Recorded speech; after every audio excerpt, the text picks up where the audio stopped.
And you're just in time for Business Glide, your go-to point on matters, public policy analysis, business and economics at large. I'm yours truly, the resident economist here, Richard Mwenja, and today we're going to unpack economic conversations in this country. But first things first, allow me to introduce this renowned think tank who's going to help me bring the day's subject home. He's none other than the first of his name, Professor Herman Manyora. You're well? I'm well. You're good? Good. We are barely 2 days since our energy ministry and more particularly Ketraco signed a deal with Adani Energy Solutions worth 95.7 Kenyan shillings to help us as a country to address our issues in energy sector, blackouts all over the place, transmission issues here and there. And this deal is coming at a time whereby we had earlier on witnessed public outrage against the Adani group.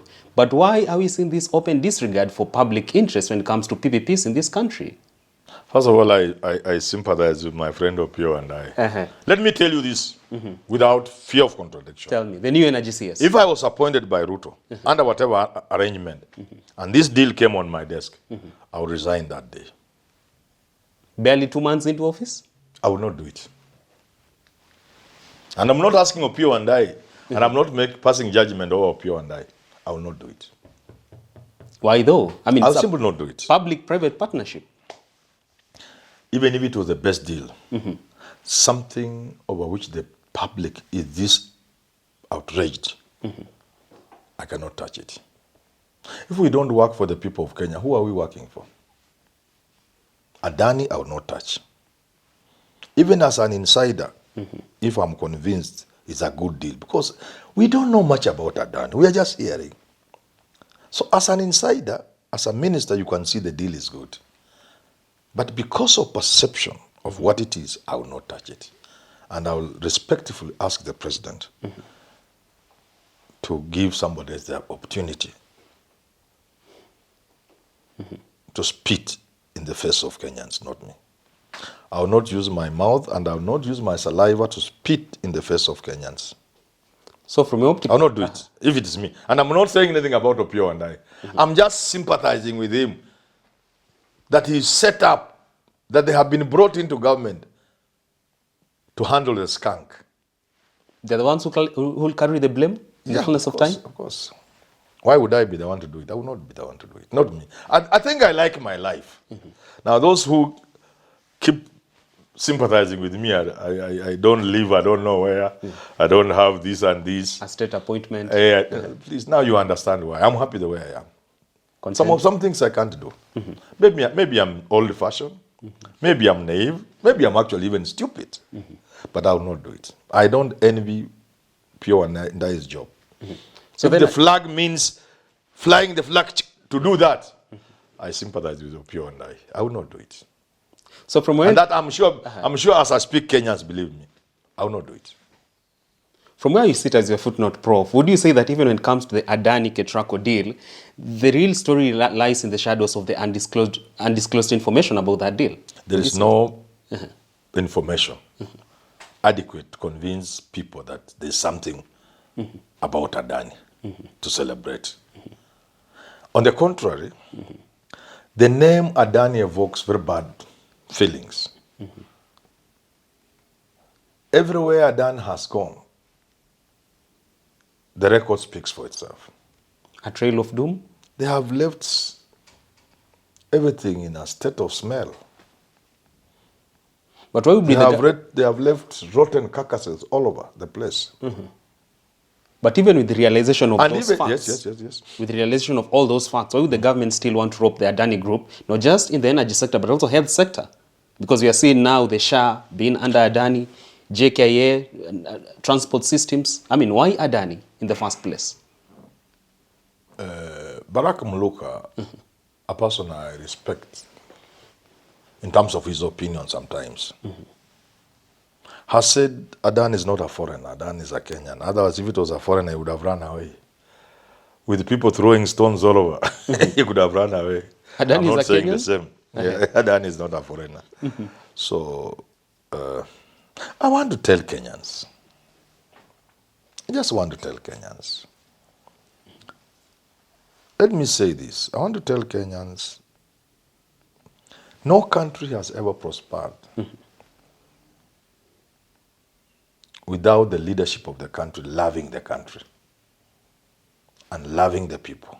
In other words, you must love your people and love your country for you to have a vision to change the society, to move Singapore to a level where people are talking about Singapore. It can only spring from love. You cannot create a Singapore because you want opportunities to make deals. And Lee Kuan Yew said it. He would have used the opportunity to become rich. That's what everybody else was doing in Singapore.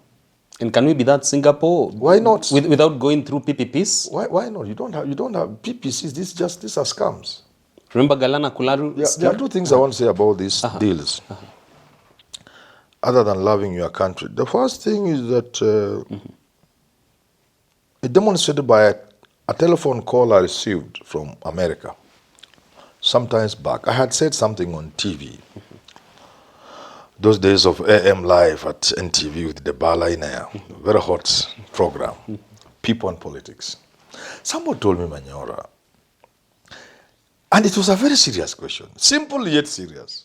I've never forgotten. Drop it. He's a nation doctor, but of Kenyan origin.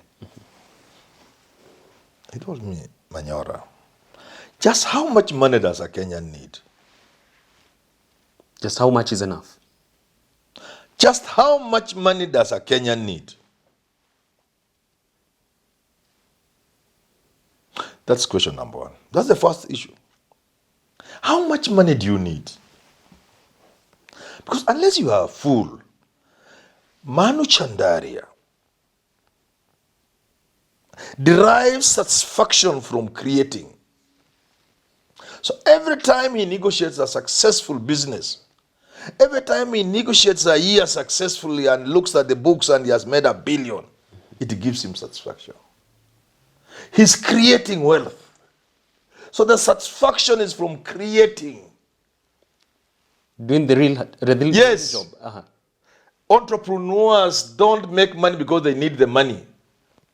There's a satisfaction in creating and meeting societal needs.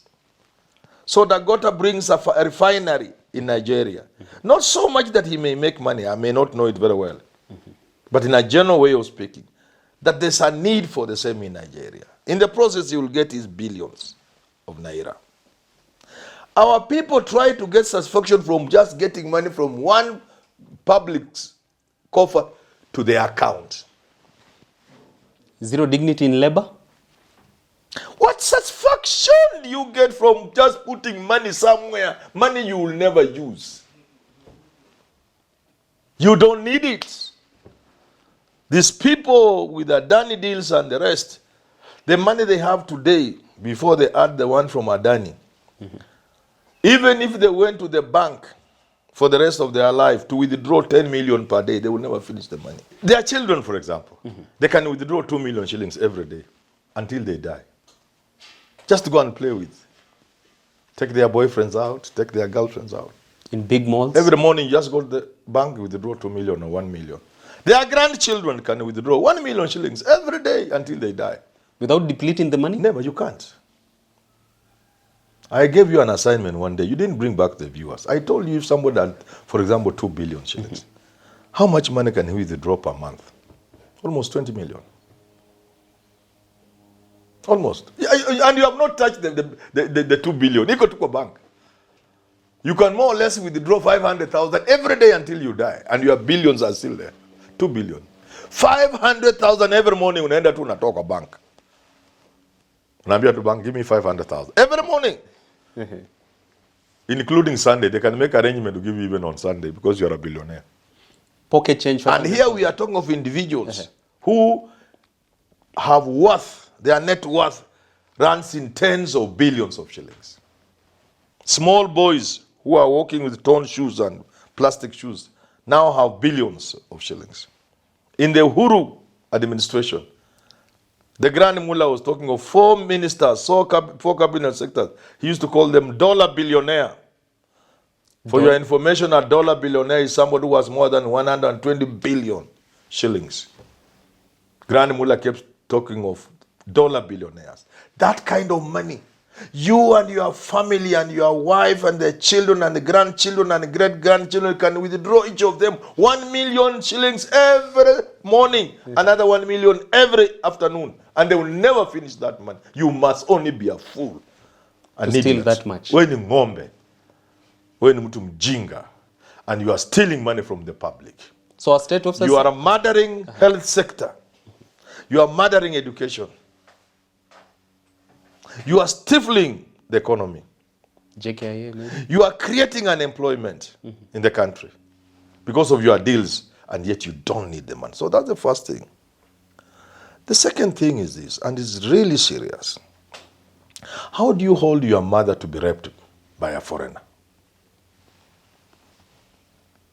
This is what these people are doing. They are holding their mother to be raped. Kenya is being raped?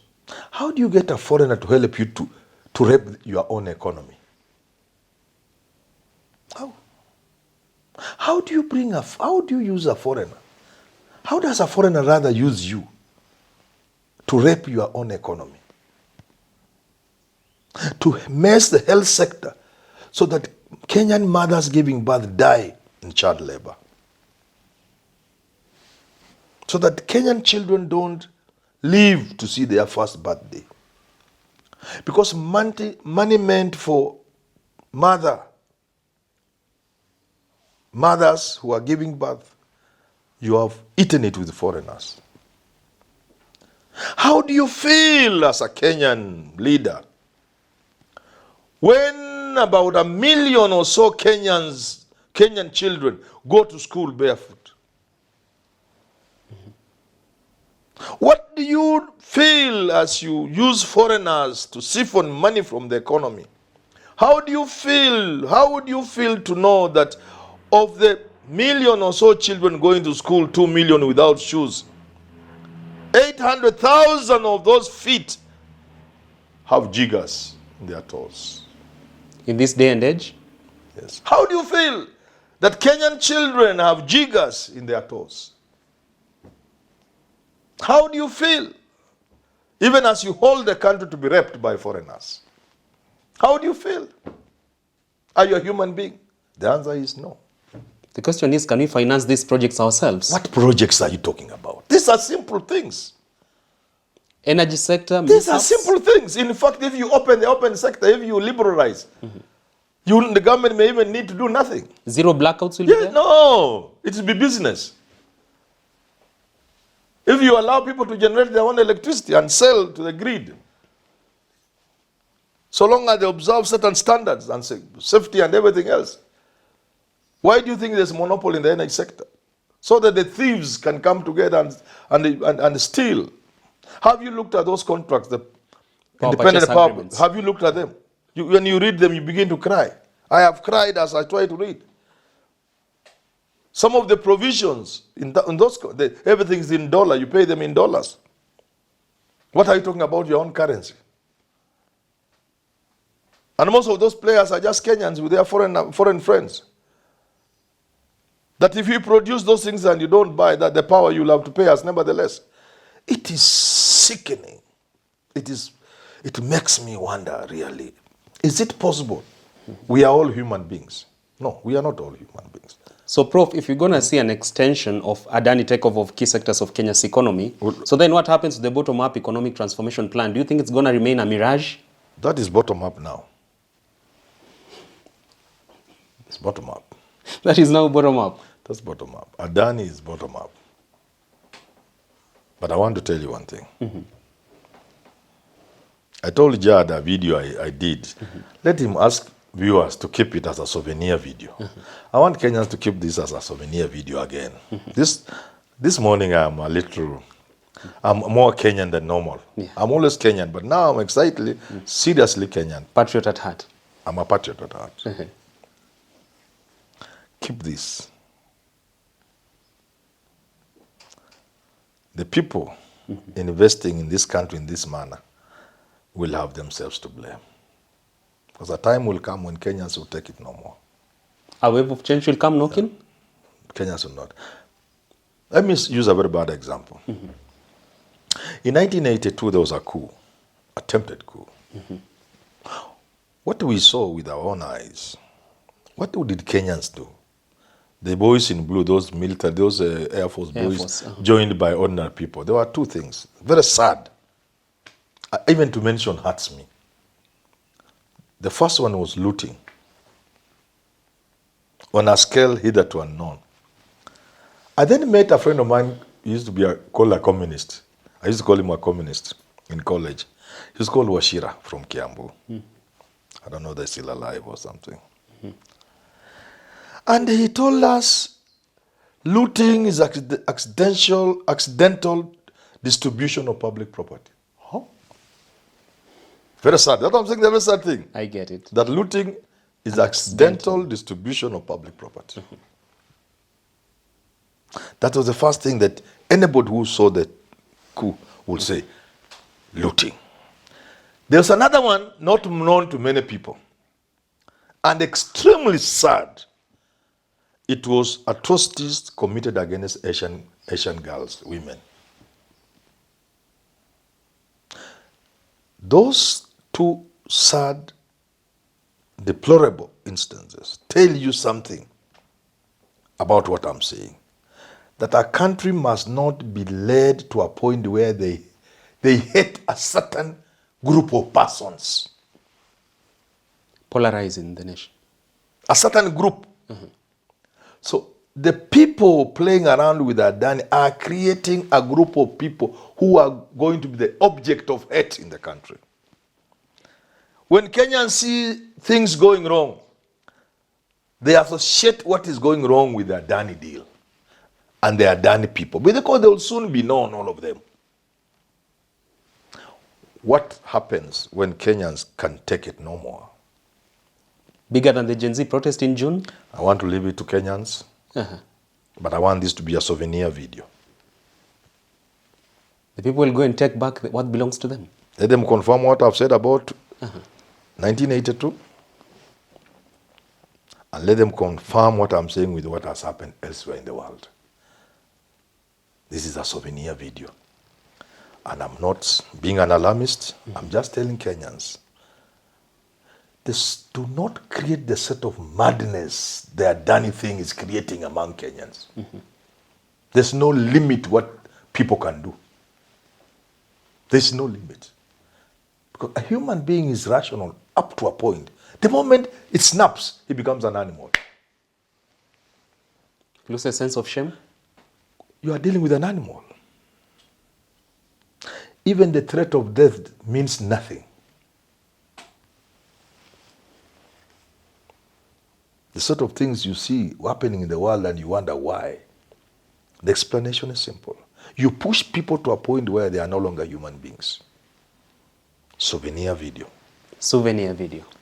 That point takes us to the wrap of today's edition of Business Glide, but I cannot leave you without dropping in our fan of the week. It is none other than this advocate of the High Court of Kenya, Madam Loreen Ndanu Muisio. Oh, yeah, very wonderful name. Almost poetic. Loreen Ndanu Muisio. From Tala, Machakos. From, see? Very nice. She's our big fan. Thank you, Loreen, for being part of this family.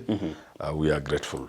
All right, asante sana Loreen Ndanu Muisio and your family for always tuning in to our conversations here on channel, and more particularly Business Glide Show and Richard Mwenje exclusive. Until you do this again, have yourself a good day. Up next on your screen is the Business Glide African Proverb of the Day.